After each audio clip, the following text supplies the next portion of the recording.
c'est pour 3 objectifs. J'ai dit ceci, les faux prophètes en tant que loups cachent leur vraie nature derrière les vêtements d'agneau. C'est pour 3 objectifs. Le premier objectif, c'est pour avoir accès facile à la bergerie. Selon quelle écriture? Selon Jean chapitre 10, versets 1 à 14. Donc, ils viennent vers nous en vêtements de brebis.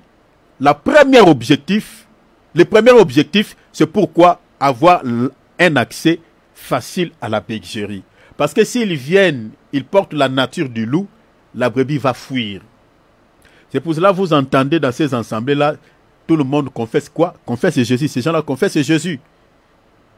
Vous ne trouverez jamais, à part les églises dites vraiment des satanistes, mais dans les assemblées dites chrétiennes, mes bien-aimés, vous n'entendrez jamais qu'ils disent que non, nous sommes des satanistes, nous sommes là. Ils ne diront jamais, jamais. Mais pour pouvoir connaître que vous êtes dans une fausse assemblée, dans une fausse église, fausse église, chers enfants de Dieu, c'est par l'enseignement. Vérifiez seulement la peau, les habits qu'ils ont apportés là. Est-ce qu'ils ont vraiment là, ils ont des poils comme Ésaü? Parce qu'un jour, je parlerai sur le poil d'Ésaü. Parce que le poil d'Ésaü, c'est ça la peau des brebis, la peau des chevaux. Ils n'ont pas de poils, ils ont des mains sans poils. Ils ont le cou sans poils.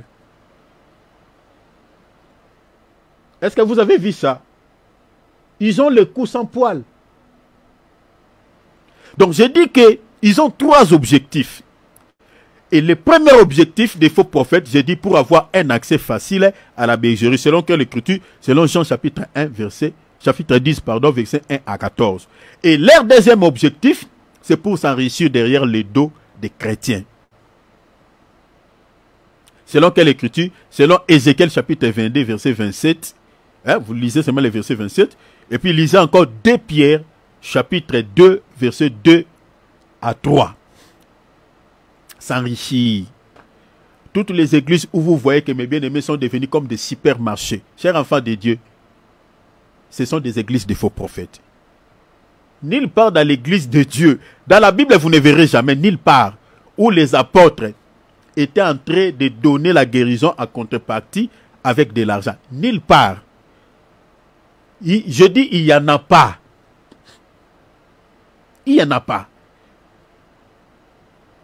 Dans toutes les églises où vous voyez, mes bien-aimés, avant de passer à la délivrance, on vous dit non, on ne demande pas l'argent, mais c'est juste pour vous. Voilà, on demande seulement un petit rien pour acheter du sucre pour les gens qui vont prier pour vous, pour acheter, contribuer seulement à l'œuvre de Dieu. Et puis on va prendre une maison à location, voilà, parce que ici nous n'avons pas l'espace.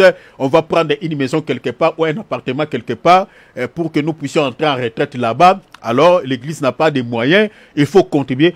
On demande à celui qui va contribuer, quelqu'un qui est d'abord pauvre, qui n'a rien, qui est d'abord traumatisé lui-même avec sa situation. Mais bien aimé, ces gens sont sans pitié. Hein? Et l'argent qu'ils demandent là, ce n'est pas l'argent là qu'on va payer là-bas. Hein? Ça va entrer dans la poche de cet homme de Dieu, la faux prophète. Nous vous parlons de choses vraies. C'est pour s'enrichir. Dans une église où on vous vend l'huile, on vous vend tout, on vous vend quelque chose. Mais bien aimé, il y a possibilité que votre pasteur là ou ces pasteurs là soient un faux prophète. Ça c'est leur deuxième objectif, leur mobile, c'est de s'enrichir derrière le dos des chrétiens. Ézéchiel 22 verset 27. Je vous donne des passages, c'est pas moi qui le dis, hein? C'est la Bible. Ézéchiel 22 27. Et puis lisez 2 Pierre chapitre 2 verset 2 à 3. Et puis leur troisième et dernier objectif, c'est quoi? Pour tuer également les brebis du Seigneur. À travers quoi? À travers de faux enseignements. Tuer les brebis. C'est-à-dire, tuer ici, c'est-à-dire les entraîner en enfer.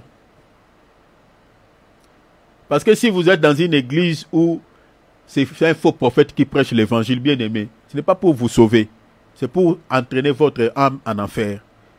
Je suis dans Jean chapitre 10, verset 1, vous sautez, vous lisez verset 8, vous sautez encore, ou soit vous pouvez lire de 10 à 14.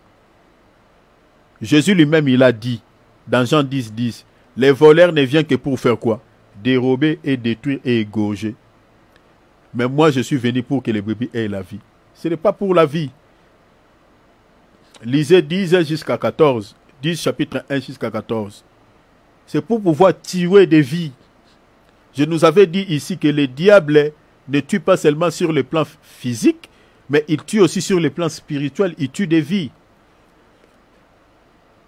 Quand vous êtes en face d'un serviteur de Dieu qui vous donne un enseignement qui n'a pas de soubassement biblique, qui n'est pas bâti sur les enseignements des prophètes et des apôtres, bien aimés, ce n'est pas pour la vie. Ce n'est pas pour la vie. Un faux enseignement ne communique pas la vie. Ça tue l'âme. Ça communique la mort. Et le diable, sachant cela, il a établi ses ministres pour pouvoir prêcher, donner des enseignements pernicieux pour que les gens puissent aller en enfer. Ça, c'est leur troisième objectif.